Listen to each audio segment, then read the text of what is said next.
શું તમને એક પગ પર ઊભા રહેવામાં બેલેન્સ નથી રહેતું? થોડી જ સેકન્ડ્સમાં શરીર હલવા લાગે છે, પગ નીચે મૂકવો પડે છે?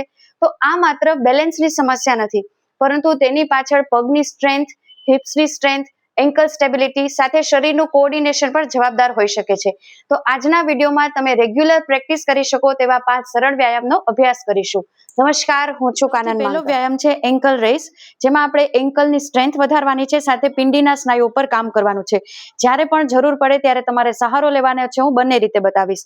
તો આપણે પગના પંજા ઉપર ઊભા થવાનું છે. પહેલા 5 વખત છે ખુરશી પકડીને કઈ રીતે કરી શકાય. તમારાથી જેટલું ઊંચું જશો એટલે ખ્યાલ આવશે. પગની પાછળના ભાગમાં તમને એક સરસ સ્ટ્રેચિંગ મળશે. 1 2 3, થોડી ભારે અને મજબૂત ખુરશી લેવાની, જેનાથી તમને તકલીફ ન પડે. જો હવે સહારા વગર કરી શકો તો આ રીતે કમર પર હાથ રાખી શકો, હાથ આ રીતે પણ રાખી શકો.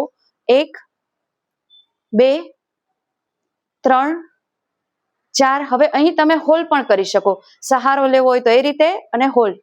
1 2 3 4 5. ધીમેથી નીચે. અને છે સાઈડ લેગ રેઇઝ. પગને આપણે સાઈડમાંથી ઊંચા કરવાના છે, જે બેલેન્સ માટે તો અગત્યનું છે, સાથે આપણા હિપ્સના સ્નાયુઓ ઉપર કામ કરશે.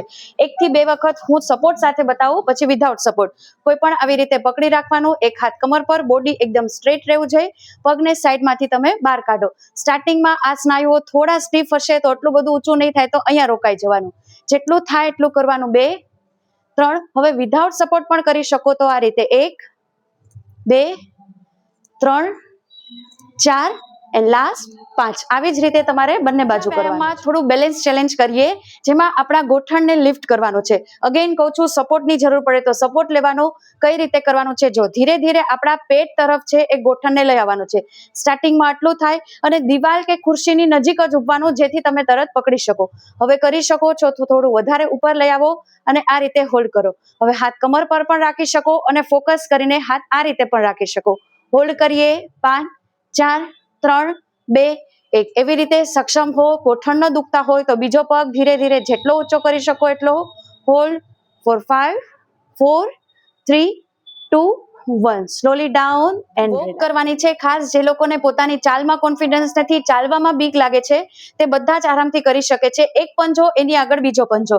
શરૂઆતમાં તમારે નીચે જોઈને ચાલવાનું, જો આખા પગલા માંડવાના, અને એકદમ ધીરે ધીરે એક સીધી લાઈનમાં ચાલવાનું, જરા પણ આઘું પાછું નહીં. જેટલું પણ જગ્યા હોય એ રીતે. ઊંધું પણ આવી શકો. હું અત્યારે સીધી થઈ જઈશ. આ જ રીતે આંખ બંધ નહીં કરવાની. ક્યારેય પણ તકલીફ પડે એવું શરીરને નહીં કરવાનું. સિમ્પલ ધીમે ધીમે ચાલશો.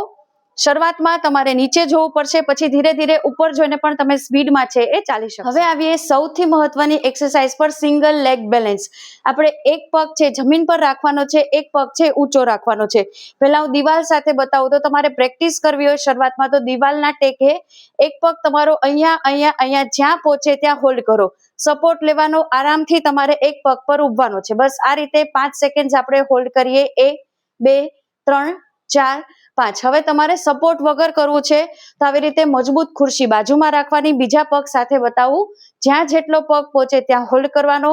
કોન્સન્ટ્રેશન પાવર પણ વધારશે. હાથ આ રીતે સિમ્પલ. 1 2 3 4 5. એન્ડ તો મિત્રો, સારું બેલેન્સ એ પડી જવાથી બચવું નહીં, પરંતુ આત્મવિશ્વાસથી ચાલવું પણ છે. તો મિત્રો, તમે નિયમિત પ્રેક્ટિસ સાથે પગની સ્ટ્રેન્થ, સ્ટેબિલિટી અને બેલેન્સ પર ચોક્કસથી કામ કરતા રહેજો. ફરી મળીએ નવા જ કોઈ વિષય સાથે. ત્યાં સુધી રજા લઉં. નમસ્કાર.